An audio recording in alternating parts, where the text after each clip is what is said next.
Mallareddy engineering కాలేజ్లో ఉద్రిక్తత నెలకొంది. విద్యార్థులు రోడ్డెక్కారు. పురుగులు అన్నం ఎన్నాళ్ళు అంటూ నినాదాలు చేస్తున్నారు. అన్నంలో తరచూ కూడా పురుగులు వస్తున్నాయంటూ విద్యార్థులు వాపోతున్నారు.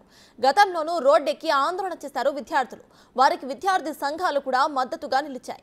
వేల మందికి వండి పెడుతూ ఉంటే చిన్న చిన్న పురుగులు రావటం చాలా కామన్ అంటూ గతంలో మల్లారెడ్డి స్పందించడం కూడా వివాదాస్పదమైంది. నిన్న రాత్రి భోజనంలో కూడా పురుగులు రావడంతో అక్కడే విద్యార్థులు నిరసన తెలిపారు. ఇప్పుడు లంచ్ టైం కావడంతో గండి మైసమ్మ క్యాంపస్లో ఆందోళన వాతావరణం కొనసాగుతుంది.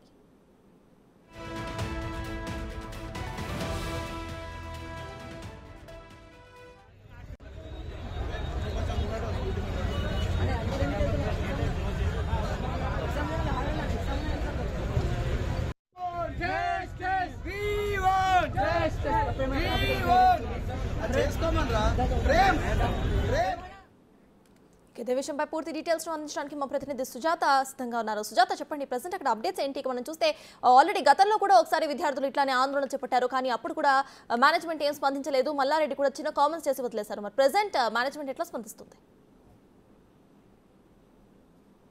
బీఆర్ఎస్ పార్టీ మాజీ మంత్రి ప్రస్తుత మేడ్చల్ ఎమ్మెల్యే అయినటువంటి మల్లారెడ్డికి సంబంధించి గండి మైసమ్మలో ఉన్న ఎంఆర్ఎస్ క్యాంపస్ లో విద్యార్థులు రాత్రిపూట అన్నం తింటున్నటువంటి వేళల్లో అటు పురుగులు వస్తున్నాయనని గతం నుంచి విద్యార్థులు అయితే మాత్రం ఆందోళనకు దిగినటువంటి పరిస్థితి ఉంది. కానీ నిన్న రాత్రి కూడా పిల్లలకి స్వీట్ అదే విధంగా అన్నంలో పురుగులు వచ్చాయి అని అంటూ విద్యార్థుల ఆందోళనకు దిగినా కూడా యాజమాన్యము ఏమాత్రం పట్టినట్టుగా వ్యవహరిస్తారో అటు విద్యార్థులకి సంబంధించినటువంటి ఏబీవీపీకి సంబంధించి అదేవిధంగా విద్యార్థి సంఘాలు అందరూ కూడా ఇక్కడికి వచ్చి ధర్నాకు దిగారు. విద్యార్థులు పిల్లల తల్లిదండ్రులు ఎక్కువగా గ్రామీణ ప్రాంతాలలో ఉన్నటువంటి తల్లిదండ్రులు ఇక్కడికి విద్యార్థుల చదువుల పట్ల పంపిస్తున్నారు. ఉన్నతమైన స్థితిలోకి వెళ్ళాలి అనే ఉద్దేశంతో ఇక్కడికి పంపిస్తుంటే కనీసము పూలమ్మినా పాలమ్మినా కష్టపడ్డ సక్సెస్ అయ్యని చెప్పి పలుమార్లు చెప్తున్నటువంటి మల్లారెడ్డి కనీసం పిల్లలకి భోజనం కల్పించడంలో కూడా విఫలమయ్యారు అని చెప్పేసి అటు విద్యార్థులు కావచ్చు, విద్యార్థి సంఘాలు కావచ్చు, పూర్తి స్థాయిలో అయితే ఆగ్రహం వ్యక్తం చేస్తున్నారు. ప్రస్తుతం మనం క్యాంపస్ ప్రాంతంలో కూడా చూస్తున్నాము. ఇక్కడికి సంబంధించి ఇదే క్యాంపస్ లో ఉన్నటువంటి హాస్టల్ ఏదైతే ఉంటుందో హాస్టల్లో ఫుడ్ సరిగ్గా ఉండడం లేదని పలుమార్లు అధికారులకు కంప్లైంట్ వెళ్ళినప్పటికీ కూడా అధికారంలో ఉన్నటువంటి అప్పుడు మంత్రిగా వ్యవహరించినటువంటి మల్లారెడ్డి డబ్బులు ఇచ్చి అందరినీ మేనేజ్ చేశారు అన్న ఆరోపణలు కూడా ఉన్నాయి. విద్యార్థి సంఘాలు కూడా అదే విధంగా ఆగ్రహం వ్యక్తం చేస్తున్నారు. ఎందుకు కనీసము తినే ఆహారం కూడా క్వాలిటీ లేకుండా పెడుతున్నప్పటికీ ఎలాంటి చర్యలు లేవు అనే దాని మీద అయితే పూర్తిగా ఆగ్రహం వ్యక్తం చేస్తున్నటువంటి పరిస్థితి ఉంది. మనం చుట్టూ ఉన్నటువంటి క్యాంపస్ ని కూడా చూస్తున్నాం కదా. ఈ క్యాంపస్ లోనే లక్షలాది మంది విద్యార్థులు అటు డాక్టర్లు, ఇంజనీర్లు చదివి మంచి పొజిషన్ లో ఉన్నారని మల్లారెడ్డి స్వయాన పదే చెప్తూ ఉన్నారు. కానీ పిల్లలకి కనీసం భోజన వసతి కూడా కల్పించడం లేదు, పెడుతున్నటువంటి క్వాలిటీ ఫుడ్ లేదు అనని పిల్లల తల్లిదండ్రులు తమ పిల్లల్ని ఇంటికి తీసుకువెళ్లే పరిస్థితి అయితే ఉంది. ఎందుకు అనంటే ఎంతో మంది డాక్టర్ని, ఇంజనీర్లని తయారు చేశాము, ఎంతో మందికి బంగారు భవిష్యత్తు ఇచ్చామని చెప్తున్నటువంటి మల్లారెడ్డి కనీసం భోజనం పెట్టే విషయంలో ఎందుకు నిర్లక్ష్యం వహిస్తున్నారు?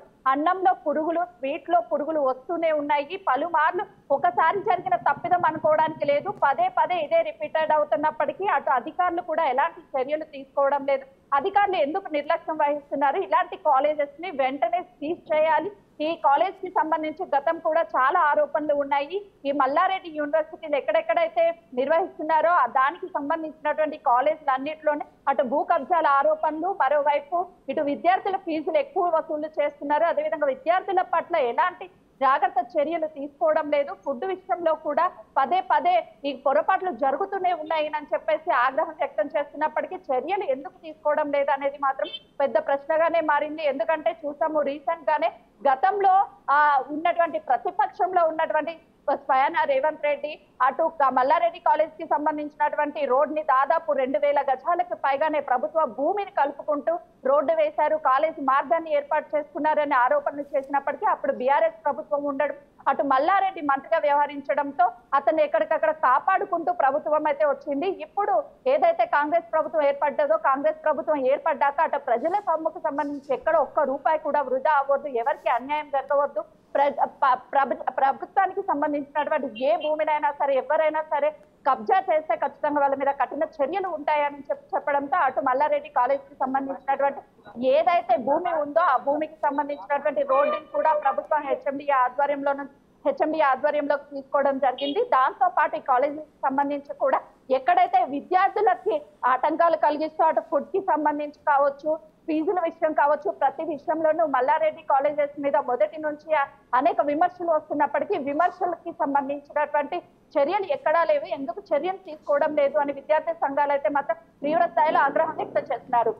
ఇప్పటికే తెలంగాణ రాష్ట్రానికి సంబంధించినటువంటి పలు హాస్పిటల్స్ కావచ్చు, అదేవిధంగా కాలేజెస్, స్కూల్స్ నిర్వహిస్తున్నటువంటి మల్లారెడ్డి ఇక్కడ కాకుండా మళ్ళీ బిజినెస్ గోవాలో కూడా చేయబోతున్నాను అని ఏదైతే సోషల్ మీడియాలో వైరల్ అవుతుందో వీడియోస్, ఇక్కడే సరిగ్గా ప్రాతినిధ్యం వహించకుండా సరిగ్గా పిల్లలకి మేనేజ్మెంట్ లేని మల్లారెడ్డి ఎన్ని బిజినెస్ చేస్తే ఏంటి, ఎన్ని కోట్లు సంపాదిస్తే ఏం ప్రయోజనం అని చెప్పేసి విద్యార్థి సంఘాలు అయితే మాత్రం ఆగ్రహం వ్యక్తం చేస్తున్నటువంటి పరిస్థితి ఉంది. Right, thank you Sujatha.